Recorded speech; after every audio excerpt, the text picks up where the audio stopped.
J'investis dans les cryptos pour être riche dans le futur. Paire de couilles dans le futal, ainsi soit-il. Mon bitcoin est mon couteau.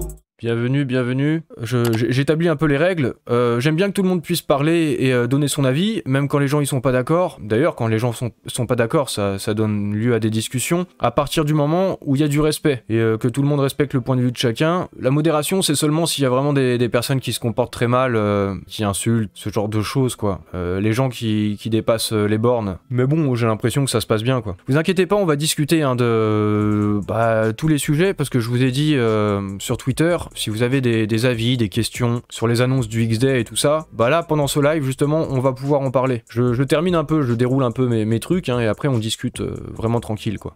Quelques news, hein, quand même, intéressants, si vous avez pas vu, j'en ai parlé sur Twitter. Nayib Bukele, il commence un DCA, enfin Nayib Bukele ou le gouvernement du Salvador, un DCA sur Bitcoin, et chaque jour, il va acheter un Bitcoin. Chaque jour, je sais pas pendant combien de temps, peut-être jusqu'au prochain bull run. Donc, en quelque sorte, c'est un DCA, mais pas tout à fait, j'en ai discuté un peu avec Cheese sur Twitter, parce que normalement le DCA c'est en se basant sur des monnaies fiat quoi, sur le dollar en l'occurrence, parce que DCA ça veut dire dollar cost averaging, mais là pour le coup c'est avec le Bitcoin, c'est pas je mets la même quantité de dollars chaque jour et j'achète du Bitcoin, mais c'est à chaque fois j'achète la même quantité de Bitcoin, peu importe le prix en dollars. Du coup c'est pas un DCA, tout à fait, enfin selon la définition quoi, c'est pas du dollar. Je vois ça un peu comme un positionnement idéologique, bah c'est sur le Bitcoin, et d'ailleurs Cheese il a appelé ça le BCA, le Bitcoin Cost Averaging, on pourrait renommer ça comme ça, mais est-ce que c'est pas le premier, non il y a peut-être des gens qui ont déjà fait ça, le premier BCA, mais c'est le premier BCA fait par un gouvernement en tout cas, voilà c'est le BCA le plus connu du monde du coup peut-être. Quelque part là, ce qui est en train de se passer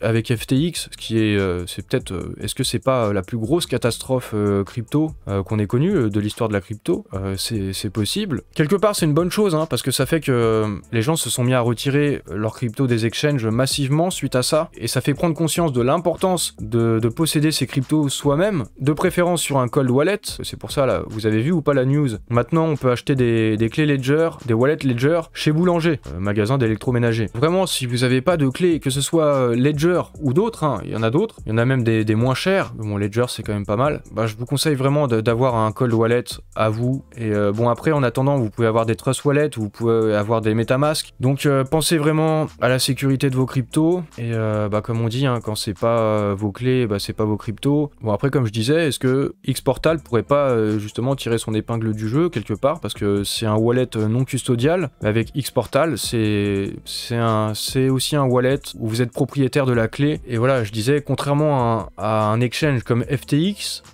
Xportal là c'est super application, j'ai hâte de la voir. Elrond, est-ce que c'est aujourd'hui complètement décentralisé? C'est pas encore tout à fait le cas, mais ça tend à l'être de plus en plus. En fait, plus il y a de providers, et c'est en train d'augmenter, hein. D'ailleurs, je regardais encore tout à l'heure sur Maillard, il y a un nouveau provider en Amérique latine, là par exemple, que je viens de voir. Il y en avait un déjà, j'avais vu en Colombie. Du coup, il y en a de plus en plus à travers le monde, de plus en plus de nodes, des nœuds, ça sécurise le réseau et ça le décentralise au fur et à mesure. Et d'ailleurs, si on reparle des LKMEX, là, enfin du MEX 2.0, ça devrait être aussi un token de gouvernance. Donc ce qui va se passer sur X-Exchange, les décisions ou des orientations, bon au fur et à mesure c'est la communauté qui va avoir de plus en plus de poids et ça va être de plus en plus décentralisé. Le but c'est que ce soit complètement décentralisé. Donc c'est un autre modèle que les plateformes centralisées comme FTX ou comme d'autres, hein. Et d'ailleurs il y en a d'autres qui sont impactés. D'après Coinbase, alors Coinbase n'a pas forcément la vérité, hein, mais du côté de Coinbase ils s'attendent à une crise de liquidité et de confiance qui va durer jusqu'en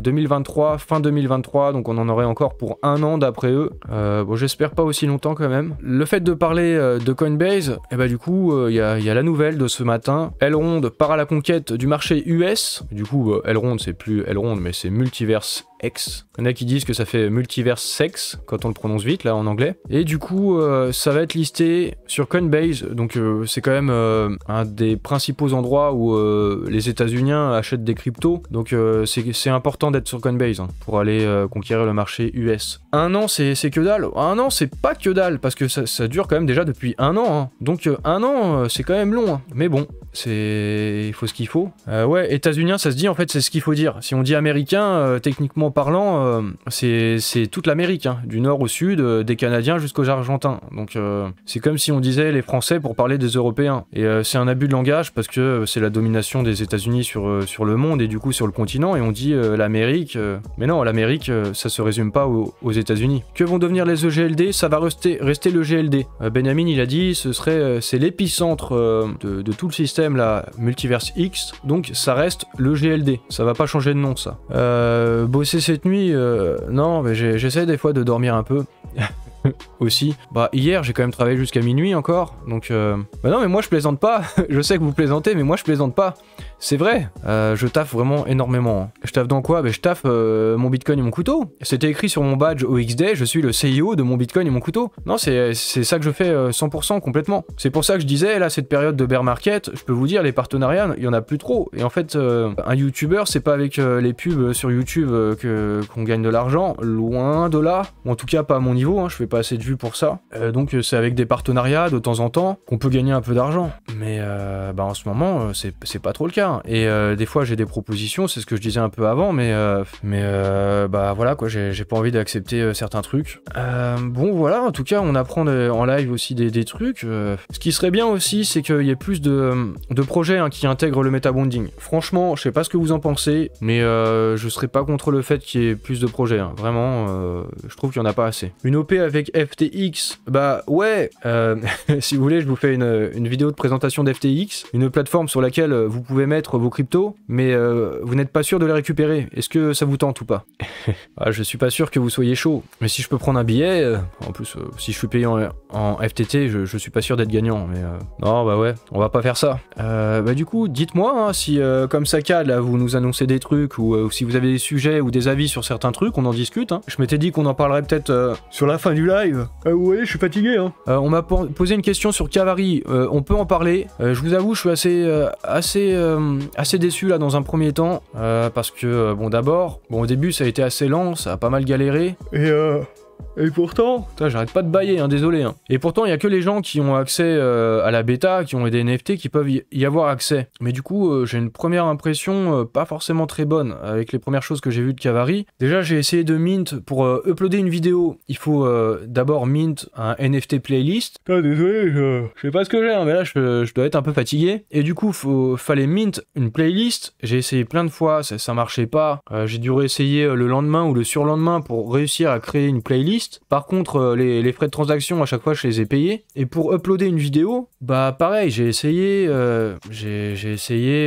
Là, par contre, c'est environ 0,6 $. Donc, enfin, 60 centimes en dollars, mais en EGLD à payer. Alors déjà, je pensais que quand on avait des NFT, des Kavarians, qu'on payait pas ses frais. Donc, ça m'a étonné de devoir payer des frais. J'ai payé les frais, mais le mint de ma vidéo ne s'est pas fait. Puis j'ai recommencé et encore une fois pareil. Donc si j'essaye 10 fois ça marche pas, ça fait que je vais payer 6 $ en EGLD pour une vidéo qui sera même pas uploadée. Et même si ça fonctionne, si je continue de payer des frais alors que normalement non avec les NFT, je comprends pas quoi. Pardon, encore.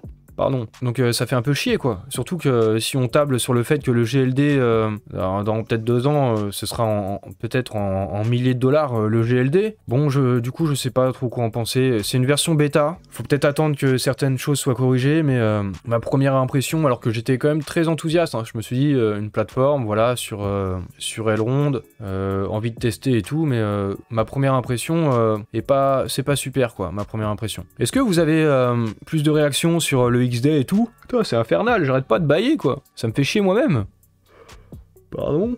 Sachant que X-World, je suis pas sûr que ce soit juste un seul métaverse, en fait, un seul monde. Peut-être qu'il y en aura plusieurs. Et finalement, si je le veux, je pourrais créer mon propre métaverse, mon propre monde, et pour que ma communauté y aille et qu'on soit tous ensemble, au lieu de faire un live Twitch, qu'on soit dans X-World avec nos avatars, quoi. Et genre, je dirais, venez les gars, je vais vous montrer un truc, et les filles aussi, et vous allez me suivre, et on va se mettre dans un endroit, et on pourra même faire des manifestations et des meetings dans X-World, et rameuter du monde, prendre des pancartes, faire des délires, en fait. fait. On pourra faire de gros délires peut-être dans X-World comme ça. Hein. Pensez-y, hein. On va peut-être pouvoir s'amuser. Hein. Alors les X-Men, est-ce qu'on s'appellerait les X-Men? C'est déjà pris peut-être. Non, les obsédés du X c'est rigolo, mais peut-être que c'est un peu lourd. Si on parle un peu de la vision d'Elrond et surtout de Benjamin qui influence beaucoup la vision d'Elrond, je pense que ils prévoient leur truc depuis longtemps en fait. Et leur but vraiment c'est d'éviter les gens qui sont là juste les mercenaires en gros. En tout cas, le système d'énergie va nous inciter à bloquer nos Elcamex pendant le plus longtemps possible pour avoir le plus d'avantages possible et peut-être même pour la gouvernance le plus de poids possible. Et ça c'est un système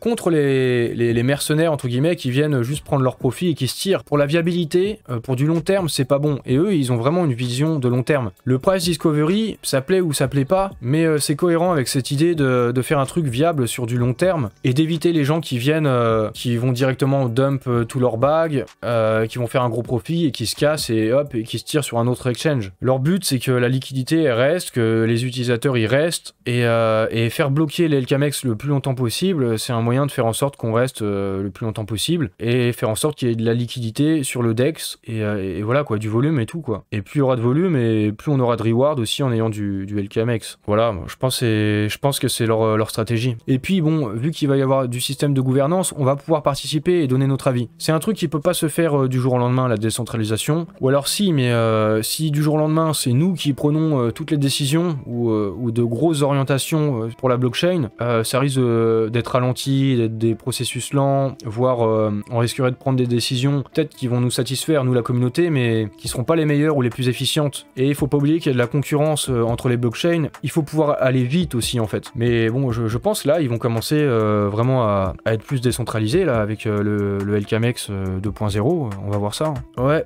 C'est un travail de longue haleine de parler de la crypto aux gens. Dès que t'en parles au boulot, les gens rigolent. Certaines personnes reviennent et veulent en savoir plus. T'y arrives petit à petit, ouais. Bah, surtout en fait en ce moment, par exemple si au boulot t'es connu comme le mec qui est sur la crypto, en ce moment avec FTX et tout, et puis les médias qui en parlent et du coup qui remettent en cause par exemple le Bitcoin, alors que ça n'a rien à voir. Au contraire, avec FTX, ça n'a rien à voir. C'est le contraire. Bitcoin c'est décentralisé, FTX c'est centralisé. Mais bon, va leur expliquer c'est quoi la centralisation déjà, ou la décentralisation. Un peu compliqué. Bah, faut leur dire déjà tout ce que tu fais dans ta vie c'est centralisé en fait. Quand t'as affaire avec l'administration, bah c'est centralisé, ta banque c'est centralisé, ton argent elle est centralisée, tout est centralisé en fait. Donc c'est un autre système la décentralisation. Les gens sont pas habitués. Et du coup ouais en ce moment ouais t'es le cryptoman et peut y avoir d'autant plus de moqueries. Alors ça va ton portefeuille crypto, ça se passe bien en ce moment. D'ailleurs c'est un peu dégueulasse ce genre de remarques, mais c'est comme si tu leur disais bah alors ta banque qui te l'a bien mise profond récemment, ça se passe bien sur ton compte en banque. Remarque, tu peux répondre en disant et alors l'inflation, ça se passe comment? Parce que je sais pas si t'es au courant, mais t'es en train de perdre de l'argent. Ça peut être d'ailleurs une bonne façon de retourner le truc et de leur expliquer qu'avec Bitcoin par exemple, y a pas d'histoire d'inflation quoi. Ouais bah voilà, ça se passe comme ça, ils viennent te voir comme ça, ils viennent te charrier à la pause café, c'est pas sympa ça. En ce moment du coup c'est peut-être un peu dur de parler de Maillard aux gens, mais par contre même en une période compliquée comme celle-ci, avec X-Portal, on peut leur en parler. Et là je suis sûr vous allez peut-être intéresser des gens. Hein. Vous leur demanderez combien ils ont de frais sur leur banque, vous leur parlerez de WeChat, je sais pas, les gens connaissent un peu WeChat maintenant, puis vous leur parlerez de X-Portal, et vous les renverrez sur mes vidéos, comme ça, j'aurai plus d'abonnés. En fait, vous, là, qui êtes dans la crypto, vous avez fait des efforts que les autres sont pas prêts à faire, parce qu'en fait, tout le monde est prêt à gagner plus d'argent, et d'ailleurs, l'immense majorité d'entre nous, on est venu avec l'idée de vouloir gagner de l'argent, mais ça, tout le monde veut le faire. Par contre, tout le monde n'est pas prêt à faire tous ces efforts, de comprendre comment ça fonctionne, et voilà quoi. Je ne baille plus, effectivement, faut pas en reparler sinon ça va revenir. Attention, c'est vrai en plus, ça fonctionne comme ça. C'est une bizarrerie, quand vous regardez quelqu'un bailler, vous avez envie de bailler. C'est à cause de neurones dans le cerveau, on appelle ça l'effet miroir. Donc voilà, c'est aussi ce qui fait qu'on a de l'empathie, qu'on est content avec quelqu'un qui est content, ou qu'on est triste avec quelqu'un qui est triste. C'est aussi un système qui nous a permis de survivre. Ou alors aussi on baille quand le cerveau il chauffe. En fait c'est pas juste qu'on se fait chier et qu'on s'ennuie, c'est que le cerveau il chauffe, c'est pour aérer le cerveau.